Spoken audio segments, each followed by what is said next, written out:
लोकसभेला गंमत केली असं अजित पवार म्हणाले. आता गंमत करू नका नाहीतर जम्मत होईल असं अजित पवारांनी म्हटलंय. मतं न देणं हा नागरिकांचा अधिकार आहे असं शरद पवार यांनी प्रत्युत्तरादाखल म्हटलंय. लोकसभेतील गंमत केली मात्र आता गंमत करू नका जम्मत होईल असं अजित पवार म्हणाले. लोकसभेला काहीतरी गंमत केली परंतु ठीक आहे मी आता त्याचं काढत नाही. आता मात्र विधानसभेला गंमत करू नका नाहीतर तुमची जम्मतच होईल. मी खोटं नाही सांगा तुमच्या लक्षात येत नाही. काही भावनिक करायचा प्रयत्न केला तर त्याची इतकी मोठी किंमत बारामतीकरांना मोजावी लागेल.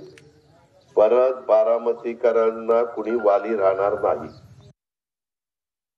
ते म्हणतायत की आता लोकसभेला तुम्ही गंमत केली आता गंमत केल्यास तुमचीच गंमत होणार असं एक टीका केली त्यांनी.